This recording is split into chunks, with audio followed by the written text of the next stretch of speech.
കൂട്ടുകാരെ, എല്ലാവർക്കും നീച്ചൂസ് വേൾഡിൻ്റെ പുതിയൊരു വീഡിയോയിലേക്ക് സ്വാഗതം. എല്ലാവരും സുഖമായിട്ടിരിക്കുന്നെന്ന് വിശ്വസിക്കുന്നു.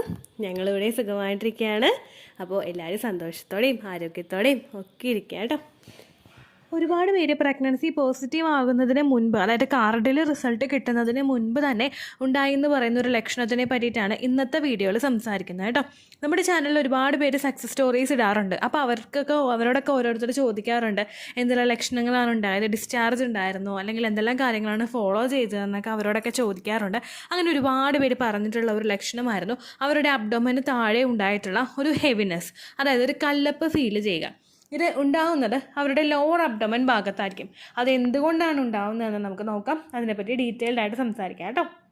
അപ്പോൾ വീഡിയോ നമുക്ക് സ്റ്റാർട്ട് ചെയ്യാം. നമ്മുടെ യൂട്രസ് സ്ഥിതി ചെയ്യുന്നത് നമ്മുടെ ലോവർ അബ്ഡോമൻ ഭാഗത്താണ്. നമ്മുടെ പൊക്കിളിനും അതുപോലെ ഇടുപ്പിനും ഒക്കെ ഇടയിലായിട്ടുള്ള ഒരു പോർഷനിലാണ് നമ്മുടെ യൂട്രസ് സ്ഥിതി ചെയ്യുന്നത്. പ്രഗ്നൻസിയുടെ സ്റ്റാർട്ടിംഗ് സ്റ്റേജിൽ യൂട്രസിന് ഒരുപാട് മാറ്റങ്ങൾ സംഭവിക്കുന്നുണ്ട്. അതായത് ഫസ്റ്റ് പ്രഗ്നൻസി കൂടിയാണ് ഒരു സ്ത്രീ കടന്നു പോകുന്നതെങ്കിൽ യൂട്രസിന് അതിന് മുമ്പ് തന്നെ വേറൊരു തരത്തിലുള്ള വേറെ ഒന്നും വളരാത്തത് കൊണ്ട് തന്നെ അതിൻ്റെ ആ ഒരു പൊസിഷൻ എന്ന് പറയുന്നത് നമ്മുടെ ആ ഒരു ആർത്തവം ഉണ്ടാകുന്ന സമയത്ത് ഉണ്ടാകുന്നൊരു പൊസിഷനായിരിക്കും ഇതിനുണ്ടാവുന്നത്. പക്ഷേ പ്രഗ്നൻ്റ് ആകുന്നതിൻ്റെ ഭാഗമായിട്ട് നമുക്ക് ആ യൂട്രസ് എക്സ്പാൻഡ് ആവാനായിട്ട് തുടങ്ങും. ഈ എക്സ്പാൻഷൻ ഫീൽ ചെയ്യുന്ന സമയത്ത് പലർക്കും അവരുടെ അടിവയറിൻ്റെ ഭാഗത്തായിട്ട് കല്ലപ്പ് ഫീൽ ചെയ്യാനായിട്ട് തുടങ്ങും. ഇത് ഏറ്റവും കൂടുതൽ നമുക്കുണ്ടാവുന്നത് ഇപ്പോൾ ലെഫ്റ്റ് ഭാഗത്തോ റൈറ്റ് ഭാഗത്തോ അല്ലെങ്കിൽ നേരെ താഴെയുള്ള ഭാഗത്തോ ആയിരിക്കും ഉണ്ടാകുന്നത്. ഒരിക്കലും നമുക്ക് വയറിൻ്റെ മേളിലുണ്ടാകുന്ന ഒരു ലക്ഷണത്തിനെ പറ്റിയിട്ടല്ല സംസാരിക്കുന്നത്. നേരെ ലോവർ അബ്ഡോമന് താഴെയുള്ള ആ ഒരു ലോവർ അബ്ഡോമൻ്റെ പോർഷനിൽ ഉണ്ടാകുന്ന വ്യത്യാസമാണ് ഇത്. ഇംപ്ലാന്റേഷൻ നടക്കുന്നത് നമ്മുടെ യൂട്രസിനകത്ത് വെച്ചിട്ടാണ്. ഈ യൂട്രസ് എന്ന് പറയുന്നത് നമ്മൾ പറയുന്ന നമ്മുടെ ഓരോ ശരീരത്തിൻ്റെ ആ ഒരു പുറമേയുള്ള ലെയറൊക്കെ കഴിഞ്ഞ് ഇന്നർ ലെയറിലോട്ട് ഒരു മൂന്നാമത്തേക്ക് ഒരു ലെയറൊക്കെ എത്തുമ്പോഴായിരിക്കും നമ്മുടെ യൂട്രസ് കാണാനായിട്ട് സാധിക്കുന്നത്. അതുകൊണ്ട് തന്നെ യൂട്രസിൽ ചെറിയൊരു മാറ്റം ഉണ്ടാവുമ്പോൾ വരെ നമുക്ക് വയറിലെ ഹെവിനെസ് തോന്നാനായിട്ട് ഒരു പ്രത്യേക റീസൺ ഉണ്ട്. ഈ ഹെവിനെസ് എന്ന് പറയുന്നത് കുഞ്ഞവിടെ വളരുന്നതിൻ്റെ ഹെവിനെസ് അല്ല ഫീൽ ചെയ്യുന്നത്. ഒരുപാട് പേര് നമുക്ക് കമൻസിൽ ചോദിക്കാറുണ്ട്, ചേച്ചി കുഞ്ഞു വളരുന്നതിൻ്റെ ഹെവിനെസ് ആണോ, കുഞ്ഞാണോ ആ ഹെവി ആയിട്ട് നമ്മൾ തൊട്ട് നോക്കുമ്പോഴേക്കും കുറച്ച് കട്ടിയായിട്ട് അല്ലെങ്കിൽ ഒരു കല്ലപ്പായിട്ട് ഒരു പോർഷൻ ഫീൽ ചെയ്യും, അത് കുഞ്ഞു വളരുന്നതാണോ എന്ന് പലരും ചോദിക്കാറുണ്ട്. ഒരിക്കലും അതല്ല. കാരണം നമ്മൾ തൊട്ട് നോക്കുന്ന സമയത്ത് കുഞ്ഞു വളരുന്നത് നമുക്ക് ഒരിക്കലും ഫീൽ ചെയ്യാനായിട്ട് സാധിക്കില്ല പ്രഗ്നൻസിയുടെ സ്റ്റാർട്ടിങ് സ്റ്റേജിൽ. അങ്ങനെ ഈ ഒരു ബുദ്ധിമുട്ട് നമുക്ക് ഉണ്ടാവുന്നത് ആ മസിൽസ് എക്സ്പാൻഡ് ആവുന്നത് കൊണ്ടാണ്. ചുറ്റുമുള്ള മസിൽസൊക്കെ എക്സ്പാൻഡ് ആവാനായിട്ട് തുടങ്ങുമ്പോൾ അതിന് മുൻപോട്ടേക്കുള്ള ആ ഒരു ഭാഗങ്ങളിലും പ്രഷർ, ആ ഒരു പുള്ളിങ് എഫക്റ്റ് ഫീൽ ചെയ്യാനായിട്ട് തുടങ്ങും. ഈ എഫക്റ്റ് കൂടുന്നത് കൊണ്ടാണ് നിങ്ങൾക്ക് ഇത്തരത്തിലെ ബുദ്ധിമുട്ട് സ്റ്റാർട്ടിങ് സ്റ്റേജിൽ തന്നെ കാണാനായിട്ട് സാധിക്കുന്നത് കേട്ടോ.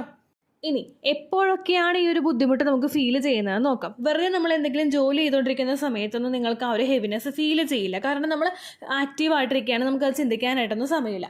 പിന്നെ ഏറ്റവും കൂടുതൽ നമുക്ക് ഈ ഹെവിനെസ് ഫീൽ ചെയ്യുന്നത് ഏറ്റവും ആദ്യം നിങ്ങൾ കുമ്പിട്ട് നിവർന്ന് എന്തെങ്കിലും ചെയ്യുമ്പോഴേക്കും. അതായത് ഇപ്പോൾ നിങ്ങൾ അലക്കുന്ന സമയത്ത് അലക്കൊന്ന് പിഴിഞ്ഞ് നമ്മൾ ഊരിയെടുക്കുന്ന ഒരു സമയമില്ലേ, അതൊക്കെ നമ്മൾ കുമ്പിട്ട് നിൽക്കുന്ന സമയമാണ്. അപ്പോൾ കുമ്പിടുന്ന സമയത്ത് നമുക്ക് ഫുള്ളായിട്ട് അങ്ങോട്ട് ബെൻഡ് ആവാനായിട്ട് പറ്റാതെ വരിക. അതായത് ഒരു തടസ്സം അവിടെ ഫീൽ ചെയ്യുന്നത് പോലെ നമുക്ക് അനുഭവപ്പെടുക. മുഴുവനായിട്ട് അങ്ങോട്ട് കുമ്പിടാനായിട്ട് പറ്റാത്ത ഒരു സിറ്റുവേഷൻ ഉണ്ടാവുക. ആ ഒരു സമയത്ത് നിങ്ങൾക്കിത് ഫീൽ ചെയ്യാം. രണ്ടാമതായിട്ട് ഒരു ബുദ്ധിമുട്ടുണ്ടാകുന്നത് നമ്മൾ കമിഴ്ന്ന് കിടക്കുന്ന സമയത്തായിരിക്കും. കമിഴ്ന്ന് കിടക്കുമ്പോഴേക്കും നമ്മുടെ അബ്ഡോമൻ ഭാഗവും, അതായത് നമ്മുടെ വയറിൻ്റെ ഭാഗവും നമ്മുടെ ചെസ്റ്റിൻ്റെ ഭാഗവും നമ്മുടെ നെഞ്ചിൻ്റെ ഭാഗവുമാണ് ഏറ്റവും കൂടുതൽ പ്രഷറിൽ അങ്ങോട്ട് പോകുന്നത്. അപ്പോൾ ആ ഒരു സമയത്ത് ഈ പ്രഷർ എല്ലാം കൂടി അങ്ങോട്ട് രണ്ട് ഭാഗത്തോട്ട്, ശരീരഭാഗത്തോട്ട് വരുമ്പോഴേക്കും അവിടെ നിങ്ങൾക്ക് ആ ഒരു ഹെവിനെസ് ഫീൽ ചെയ്യാനായിട്ട് സാധിക്കും. ഒരുപാട് തവണ കമന്ന് കിടക്കുന്നവരാണ് നിങ്ങളെങ്കിൽ പ്രഗ്നൻസിയുടെ സ്റ്റാർട്ടിങ് സ്റ്റേജിൽ നിങ്ങൾക്ക് ഒട്ടും തന്നെ കമിഴ്ന്ന് കിടക്കാനായിട്ട് പറ്റാത്തൊരു സിറ്റുവേഷനും ഉണ്ടാവും കേട്ടോ.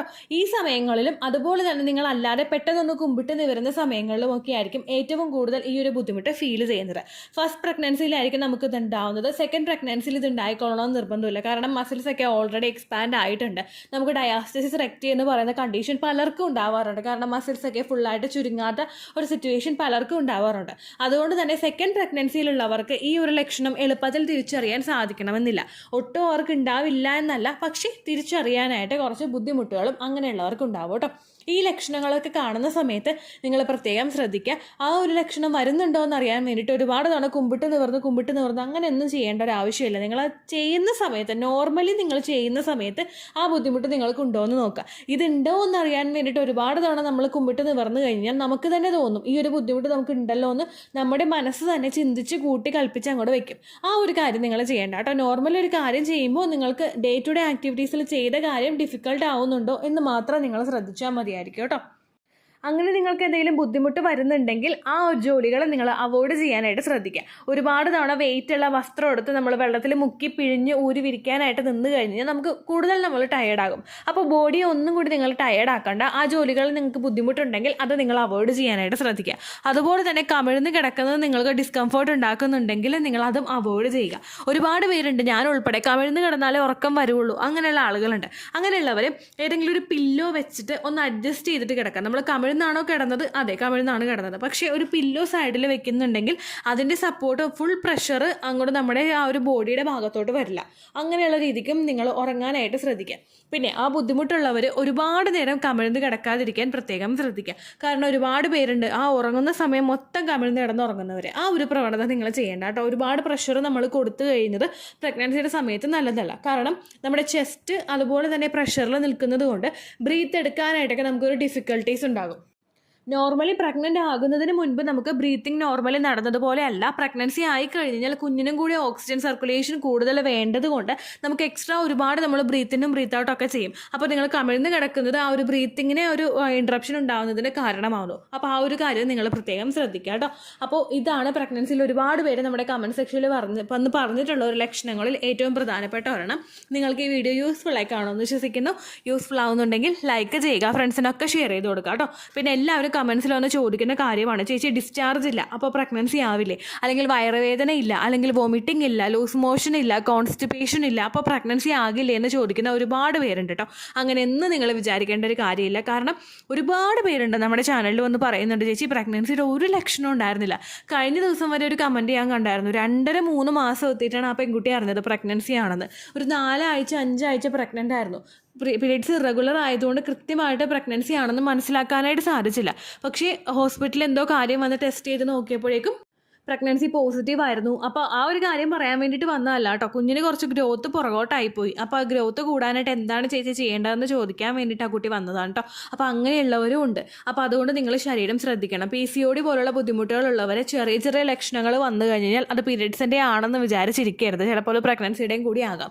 അങ്ങനെ വരുന്നവർ വീട്ടിൽ തന്നെ ടെസ്റ്റ് ചെയ്ത് നോക്കാതെ ഒരു പ്രഗ്നൻസി ടെസ്റ്റ് കിറ്റ് മെഡിക്കൽ ഷോപ്പിൽ നിന്ന് മേടിച്ച് ടെസ്റ്റ് ചെയ്ത് നോക്കാനായിട്ട് പ്രത്യേകം ശ്രദ്ധിക്കുക കേട്ടോ. അതിൽ ചെയ്തിട്ട് നിങ്ങൾക്ക് കൃത്യമായിട്ടുള്ള റിസൾട്ട് കിട്ടുന്നില്ലെങ്കിൽ, നിങ്ങൾക്ക് എന്തെങ്കിലും ഒരു ഡൗട്ട് മനസ്സിൽ കിടക്കുന്നുണ്ടെങ്കിൽ നിങ്ങൾ ബ്ലഡും ടെസ്റ്റ് ചെയ്ത് നോക്കുക. അപ്പോൾ കൃത്യമായിട്ട് നിങ്ങൾക്ക് റിസൾട്ട് കിട്ടുകയും ചെയ്യും കേട്ടോ. അപ്പോൾ ലക്ഷണങ്ങൾ ഉണ്ടാകുന്നുണ്ടെങ്കിലും ലക്ഷണങ്ങളില്ലെങ്കിലും എക്സ്പെക്റ്റഡ് പീരിയഡ് ഡേറ്റിലെ ബ്ലീഡിങ് വളരെ കുറവാണെങ്കിലും നിങ്ങൾ മസ്റ്റായിട്ട് പ്രഗ്നൻസി ടെസ്റ്റ് ചെയ്ത് നോക്കണം കേട്ടോ. അപ്പോൾ അടുത്തൊരു വീഡിയോ ആയിട്ട് നമുക്ക് വീണ്ടും കാണാം. ബൈ.